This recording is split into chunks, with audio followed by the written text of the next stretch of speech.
What's up, everybody? Chris with the Real Team Medics here. Today, I have Elliot Grime with VE Home Builders. Elliot, who are you? What do you do? Hey, everybody. My name is Elliot Grime. I run the day-to-day operations of VE Builders. We started about 20 years ago renovating rental properties for tenant turns and onboarding with property management companies. And over the years, we've taken on larger and larger rehabs.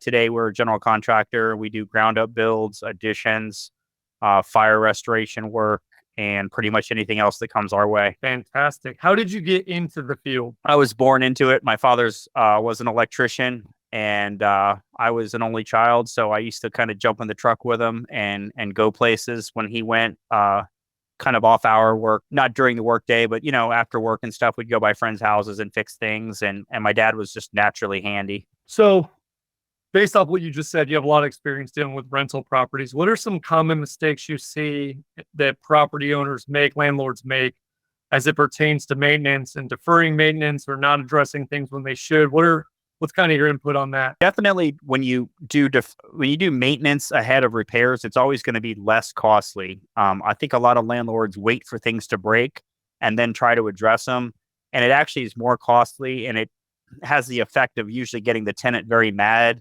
and most likely not renewing their lease, which is costly for your landlord and for your, it's just a lot more work. If you can keep your tenants in place by making repairs versus waiting till pipes burst, for instance, it's just a lot better. I think landscaping is underrated in rentals. A tree rubbing a roof, for instance, is a bad scenario where you can create leaks and damage a roof. And so just because a rental property is a rental property, it doesn't negate wanting to make good decisions about repairs and maintenance. Insurance companies are not really going to pay for these minor things. For instance, going back to a pipe leak, like you don't want to just wait till pipes burst to repipe a house. So when a tenant moves out, it's a good time to assess when the last time the house was repiped, check on things like breakers and outlets, and just make sure the home's in good repair. It'll keep your tenants happier also, versus a house where, outlets don't work and lights don't work and things like that. Those are always going to be the homes that people don't take care of and move out quicker. So that makes me think of something. What's the shelf life on something like piping, for example? How often should you be repiping? A copper pipe system will last 30 to 35 years. There's some CPVC and polybutylene and some other piping systems that are not going to have that shelf life on them. So it's really just a matter of having a professional go out and take a look and make sure that it's not somebody that's just trying to sell you something, that it's somebody that's actually giving you value for what the home needs. Air conditioning can last, usually they last about 12 to 14 years. Roofs now are capped at about 15 years. Paint jobs are another thing that I see landlords just completely not want to paint a house. Painting a house is not really an aesthetic thing as much as it's really like caulking up cracks and making sure that water's not intruding. I've seen a lot of damage done by just houses that haven't been painted in 15 or 20 years, and they just have nothing on the outside of them keeping the water out. Is water intrusion, and I asked this based off previous conversations we've had, is water intrusion one of the biggest concerns for a property owner, specifically for rental properties as well? Yes, definitely. Outside of major catastrophe stuff like hurricanes and floods, small water leaks throughout a home can really damage the home. They, of course, can lead to mold and fungal growth, and they just can do a lot of damage that can't be undone. If you've got a system, if you have a home that's consistently having leaks, it's just not normal. Like, things should not leak in a home. You shouldn't have toilets that are always leaking and baseboards are always wet and things like that. It's just a very bad environment for a home to be in. Outside of like a full replumb, what can you do on the preventative maintenance side to make sure, try and prevent leaks as best you can? Or is there anything you can do? There's a real simple solution. If you open a water meter and you look at the glass dial, there's a little red triangle, and it spins very minutely. It's what the meter reads. But if everything in the house is off, it should never move.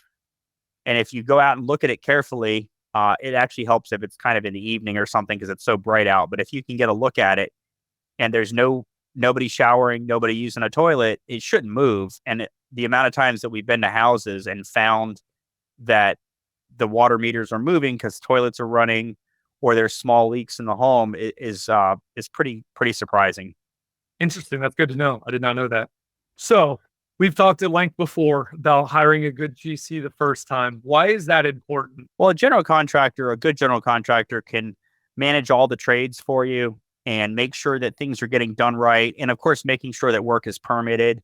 If you ever had a tenant get hurt on work that was done by a handyman, such as like rewiring a dishwasher, and then the dishwasher shocked you, for instance, or something like that, it's going to protect you to have hired somebody that was supposed to be doing the work versus somebody not. And general contractors, not all of them work in the rental space, but the ones that do should know like when a tub needs to be retiled. In other words, they're more keen as far as what needs to be done and what doesn't need to be done. They shouldn't always just be selling you something. That's a big issue from what we've seen, talking to owners.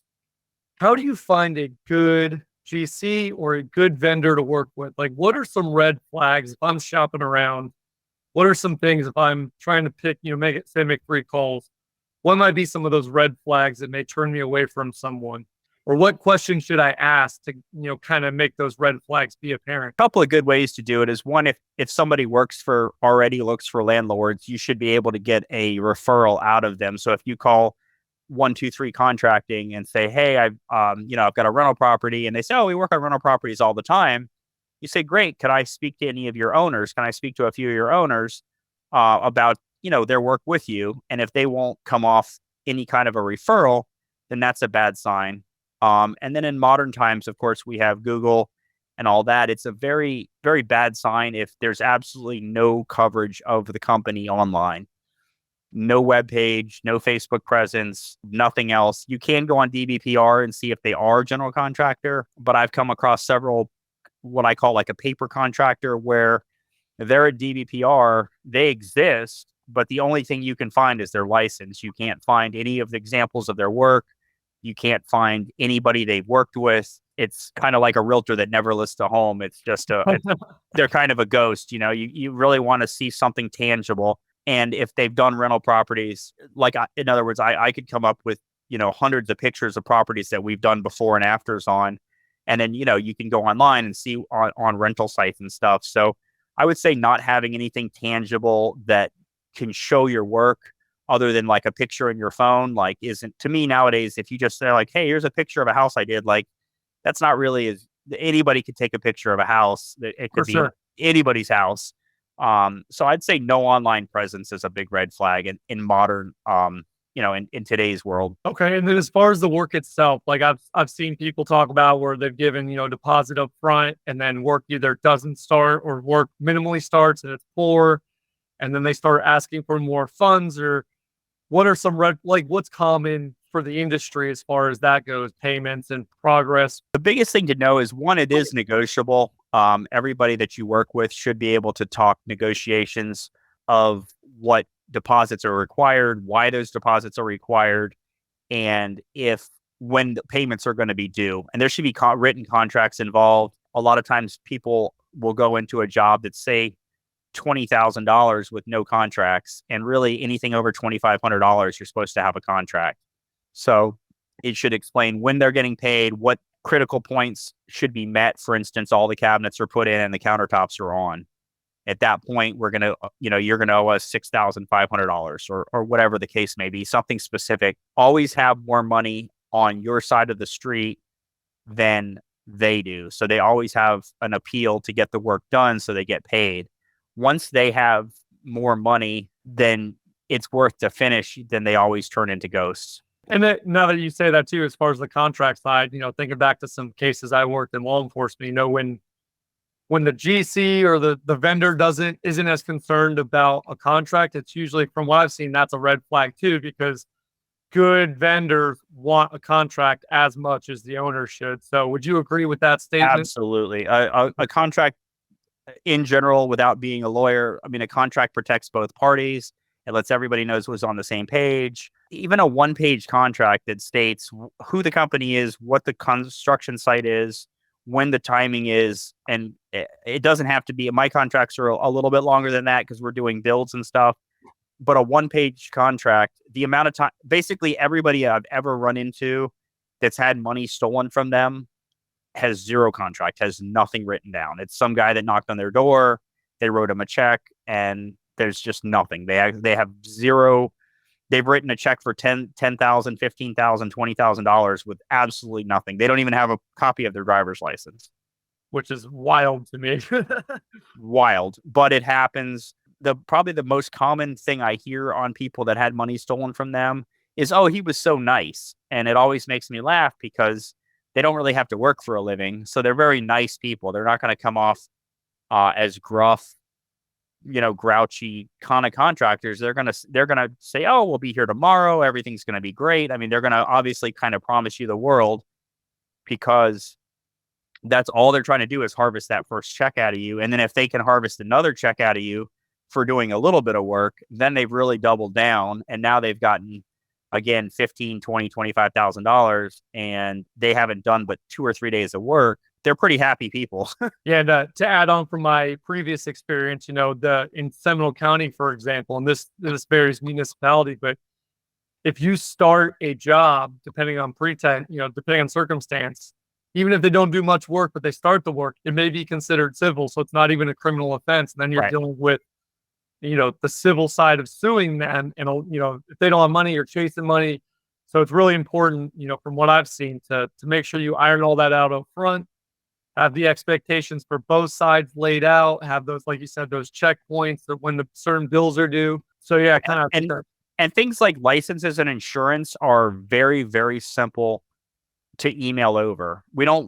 I've heard of people like, oh, I got to get with them to get back to you with the insurance and all that. I mean, it's such a fallacy. There's absolutely no reason somebody couldn't email you their license and their insurance in 5 minutes. I keep it in a Dropbox folder. It's right there. It's just as simple as producing a driver's license if you have one. It's not buried in some vault. And if you're doing it regularly and actually working, I'm sure people request that frequently. The smart ones that do their due diligence. So most vendors are going to have it handy.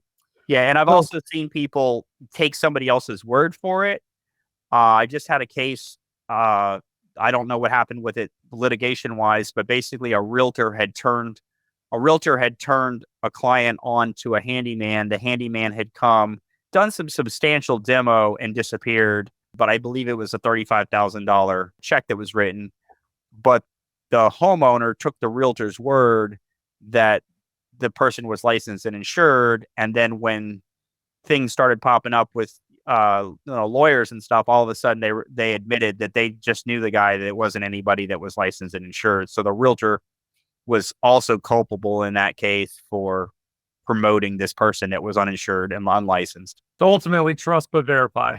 Trust but verify, absolutely. And they're going to be in your home. I mean, these people, they may not be working in your personal house. If they're working in your rental property, these homes are hundreds of thousands of dollars. It's like giving the keys to your Ferrari to a neighbor. I mean, it's a very expensive thing. And for some reason, we just allow anybody to do it. Like it's like we're somehow saving some huge sum of money on our $400,000 investment. And that brings it, makes you not even a question I wrote down, but we've talked at length before about the cheapest one is rarely the right one, right? And can you kind of speak to that to some degree? Historically, what I see with the inexpensive vendors is they are slower, they use lower quality products, and they don't really know the systems in the home. So they'll, punch a hole in a pipe or cut a wire or do things like that are not supposed to be done.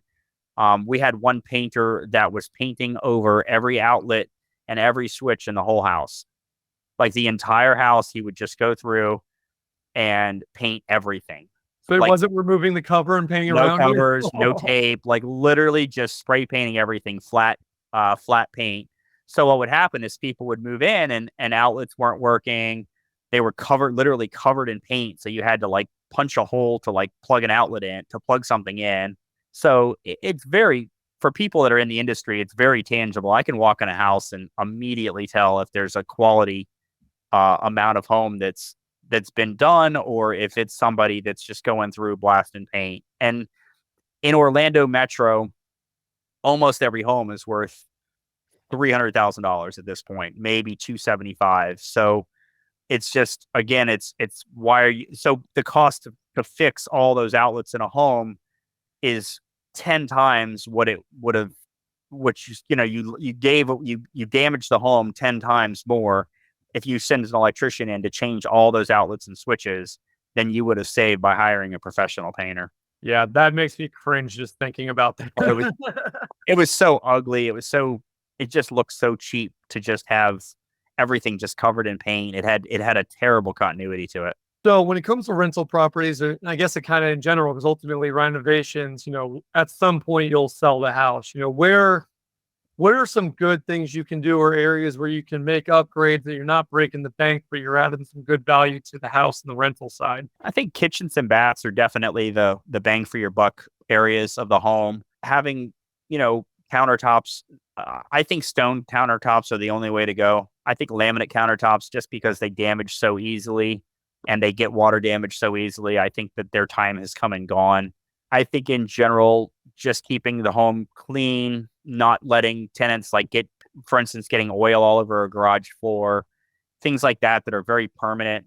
Trimming trees, again, landscaping, for whatever reason, it just doesn't ever seem to be on anybody's radar. If you have some hulking tree that's pulling up sidewalks and scratching up the roof and is all over a house, I mean, it's just should be considered part of. And for the most part, I don't even do that kind of work, but it's just amazing to me that people will let a tree just completely rip up a $4,000 driveway Whew. as opposed to trimming it. Yeah, for sure. So we kind of talked about some of those things, but what are some ranges on, that someone can expect from, very low end to very high end for, bathroom remodel, kitchen remodel, what's going rate for paint? Okay, paint. Bathroom remodels right now are just if you take down the tile, you don't reglaze the shower. If you're doing some decent work in a primary bathroom, you're looking at about 15 to 20,000. A hall bath, you're about 10 to 15,000 because they're a little bit smaller. If you're keeping tile, a lot of times I see people stud gut bathrooms because that's what television shows do. You don't have to stud gut a bathroom just because you're renovating it. There's a lot of options for refacing and reglazing, but 10 to 20,000 according to what kind of depth you're getting into. Kitchens, most kitchens now that we're doing are in the 25,000 range for cabinets, countertops, appliances, and up. Most rentals, I think 25,000 would be a good number. I don't recommend doing anything overly particular on colors and backsplashes and stuff. I know a lot of people like to do that. I think a rental property is a good place to just have a basic kitchen with a basic backsplash and leave the dressier, some of the dressier stuff to the home shows and to your personal home. Another thing in kitchens, I prefer cabinets with soft closed doors and soft closed drawers. They'll actually hold up better than a cheaper cabinet that doesn't have those features because they don't bang up. So a well constructed there's a myriad of choices in cabinetry, and if you buy a really cheap cabinet, it'll look good for a few years, but it'll fall apart in 5 to 8 years pretty quickly. In the right kind of property. Most painting is about $2.50 a square foot, inside and out. At this point, with paint costs is what they are. Painters tend to be the kind of trades that the more they do, you can get better deals. If you're painting the interior of the house and the outside hasn't been painted in 6, 8, 10 years, then it's probably a good time to do both. It helps it look more modern. And it protects the home from water intrusion and things like that. I see a lot of homes where exterior paint colors, it's funny, we go through as society, we kind of go through different colors, and you'll see houses that you just the colors are just so outdated on the outside, and it does turn people away. You're still selling a product as a landlord. You're still offering a product to people, and if people are like, I don't like that house, then you're going to rent it for less. They're going to take less care of it. You still want to be, I mean, I like to be at the front of the pack. I like to have a nicer home that rents for more money versus someone that, it takes 3 months to rent it and it rents for less than you were trying to get. You're just never moving forward. You're always kind of in the back of the pack. Yeah, I like to tell my owners, have the property reflect the tenant you want, and Right. that's or the analogy I've started using because I've learned that some owners that standard can vary widely, but it's like if you go to a hotel, there's a certain level of niceness and cleanness that you expect, and if you in the I'd say maybe 1 out of 10 of my owners like fully go above and beyond, and those properties always rent high side of the market range and they rent quicker, and it's crazy how it happens time and time again. But then we'll go do inspections and old, 8-year-old paint with some scuffs, carpets old and dingy, which carpet and, from what I've seen, literally anything but carpet is the way to go for rental properties because you're going to be replacing those things every 5 to 7 years. But, what's the shelf life you're seeing on tile versus vinyl plank LVP? I think that if you're gonna own a property for a long, like if you move out of your house and you turn it into a rental, you didn't mean to, but you just happen to be in a situation where you're renting it. I think LVP is a fine product. If you know that you're like, hey, I'm going to keep this rental property for 20 years, I'm going to give it to my kids, pass it down, I would go tile because it's just a more solid product. LVP will nick with metal chair bottoms, any of the cheaper furniture, anything that's got a sharper bottom to it will give LVP kind of a fit. You can't go in the middle of the room and effectively patch LVP very well because it's a click product. But LVP does serve a purpose in that you can put it down quickly and it will last. I think most LVP you're going to see last about 8 to 10 years, which is above carpet. But a lot of it has to do with how it's kept. If your backyard and front yard are all dirty and sandy, and there's pets and things like that, then obviously those ages are going to go down considerably. Going back to your comment about making the home like a little bit better than everything else, I think that uniformity goes a long way. If you pick a finish in the home, for instance, brushed nickel, and you continue to upgrade the home in brushed nickel. So your fans are brushed nickel, your doorknobs are brushed nickel. It's amazing how a home that's got one brass doorknob and one black doorknob and how bad it can look. And then the mirrors brown and the vanities, chrome, and a uniformity to a home. It costs a little bit, and sometimes it takes a few years to do it. But if you're focused and you work with a good vendor, you can make a home have a nice uniformity to it because everything that you bring to the table is going to be brushed nickel, for instance.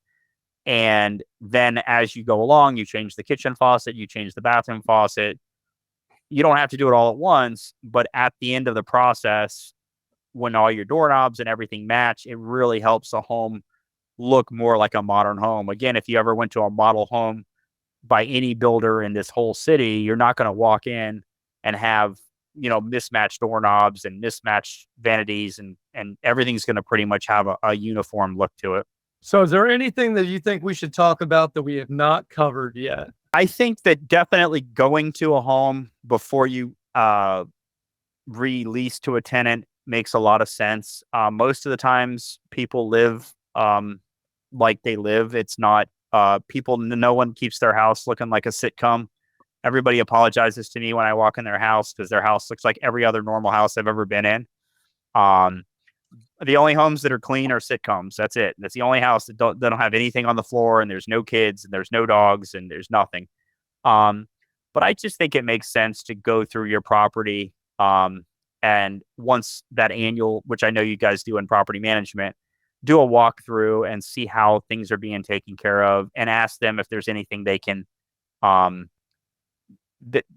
that's not to their liking, and just listening to the tenant. The tenant is giving you tens of thousands of dollars a year. So if they're like, hey, while we're walking through, this faucet's always been leaking, I just never have called about it because it's my kid's faucet or it's in my kid's bathroom and that kind of stuff. I think that listening to the tenants and fixing the minor items and making sure that they're not, they don't have a giant dog that they're not supposed to have, or 5 people live in there, or all the other things that you see on property management side. I think that all that helps make sure that the home is getting the care that it needs. Yeah, and I would agree with that too, because my tenants, for example, I actually gave them a discount a couple months ago because he'd been doing some stuff around the house I didn't even know about. Like one of the fence panels broke and he just fixed it, you know. And he's like, what's the stain color? I'm like, why are you asking? He's like, well, part of the fence broke off and I put it back up and, you know, I replaced. I'm like, all right, well, I'm going to give you, you know, there was a rat that was living in the shed, come to find out, and caught the rat. And, you know, he saved me $500 there. So I'm like, you know, he's taking care of the property. You know, so I think, you know, echo your point, take care of the tenants, they take care of the property for the most part. And I think that tenants, like a lot of things in society, I think a small portion of tenants give tenants a bad name. Yep. Most everybody that I ever worked with in the past, and I went into hundreds and hundreds of rental properties in my time. I think most people are working and living their life and trying to, you know, pay their bills and do everything. And, you know, not everybody keeps their house like a sitcom, but I think in general, if you take care of people and you take care of their needs. Now, if you never do anything that they ask, if they say, hey, the roof's leaking and no one ever shows up to fix it, then, hey, the tub's leaking and no one ever shows up to fix it, then at some point people go, all right, whatever. And then that's when the homes really turn into a nightmare. We actually just had one of those properties we talked about not too long ago. Absolutely. Looks great on the back end though. Yeah, that's true. And it's funny to talk about that house specifically. So Elliot just did pretty much a full rehab, right? It was pretty much. It was substantial. It was a substantial rehab. It was all new cabinetry, a lot of new flooring, repipe, because the PVC was actually the PVC that was in bad condition. It's a recalled PVC. There had been multiple leaks in the home.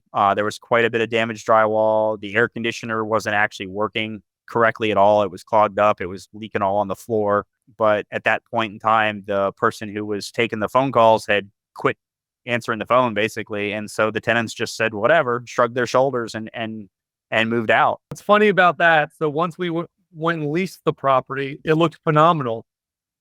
The thing that held the tenants back from actually applying was the dilapidated shed in the backyard that was going to cost $500 to remove. And they didn't want to spend the extra money to remove it, which I think kind of goes back to, you know, kind of what we were talking about earlier. Don't let pennies get in the way of making dollars. You know?